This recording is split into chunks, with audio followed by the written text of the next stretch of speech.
Hey, what's up everybody? Thanks for joining in on the BNOC channel for another gun review.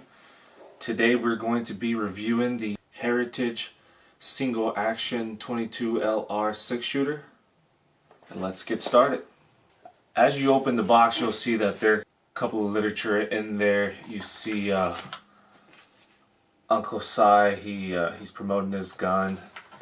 Just so you guys know, I bought this gun with my own money, and also the ammo that I used to review this gun. Other than the literature in the box, you get two pieces of hardware, one being the trigger lock and the other being the actual gun. I actually bought this gun about a year ago.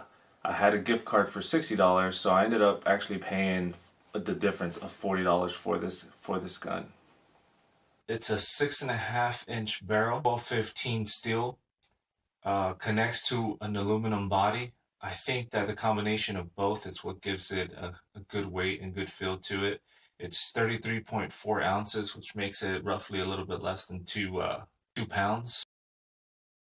Like I said at the beginning, this is a 6-shooter. It also comes in the 9-shooter. This one's only made for 22LR. You can get the cylinder to shoot both Magnum and LR. Here is snake pattern, Coca-Cola wood, which actually feels pretty nice. In order to aim, it has a body wedge at the top that you look down through the barrel to the fixed barrel sights that are at the end. Now, this right here cannot be adjusted up and down, but the windage can. Change the windage to whatever you need to is by bending the front sight. Sounds a little gimmicky. I haven't done it. I don't have a need to do it because when I was shooting, it was shooting pretty straight, so I haven't touched that. But you might, if you buy one, you might have to adjust the windage depending on how the gun is shooting itself. The hammer has two stages. It has the prep, and then it has the engaging the hammer.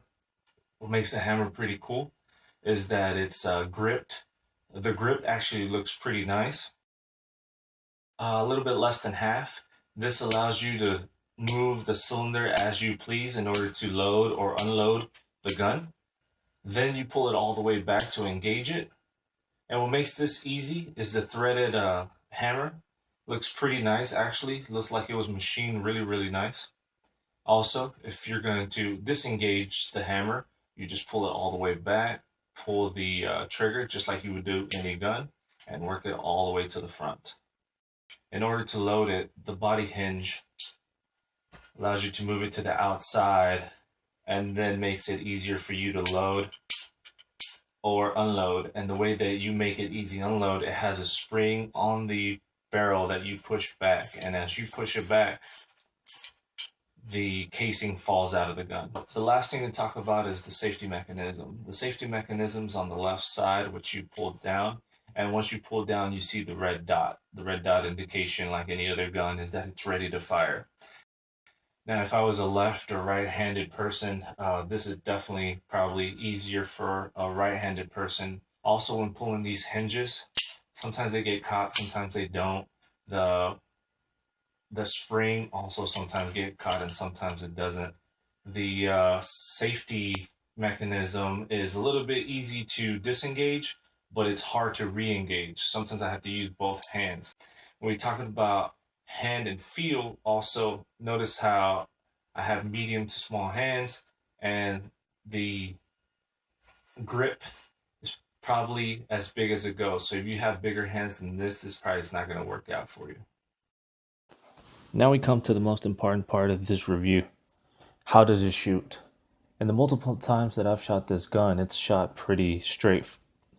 And I mean that even from straight out of the box. Very smooth, very solid, easy to load, easy to pull up and just shoot. Like you saw earlier, you have to use the wedges, you have to use the front sights that are mounted. But other than that, it's very easy to shoot. These shots right here were shot at 10 yards out. As you can see, most of them are pretty straight on. That guy on the top, yeah, don't worry about that little guy.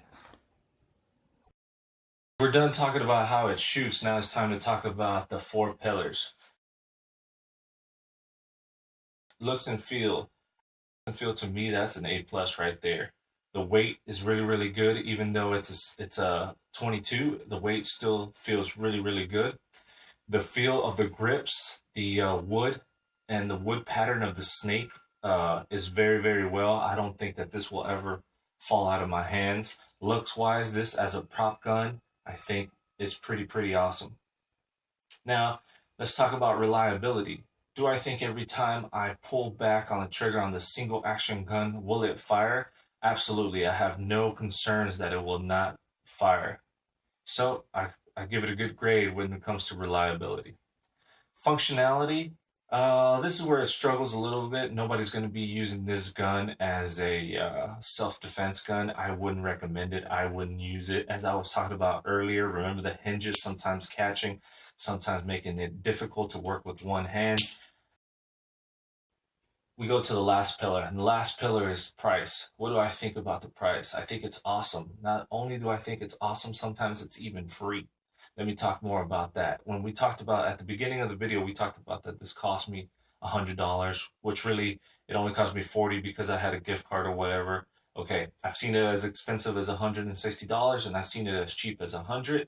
But just a couple of weeks ago, Academy was offering this gun for free whenever you bought a Smith & Wesson. So I've seen it as cheap as free. So is it worth the price? That's the main key factor, right? Everybody wants to know, not only is it good, not only is it reliable, but is it worth the price? I believe so. But what do I think that it's good for? I think that it's good for a prop gun. Somewhere where you use this gun in a non-dangerous situation, somewhere where you're trying to just shoot some rabbits, shoot some squirrels, something small, something just recreational. This is what I call recreational in a prop gun. Okay, guys, thanks for joining me on this review. Please subscribe if you haven't already, and leave any comments or also any recommendations on what gun you would like to see next. Thank you. Peace.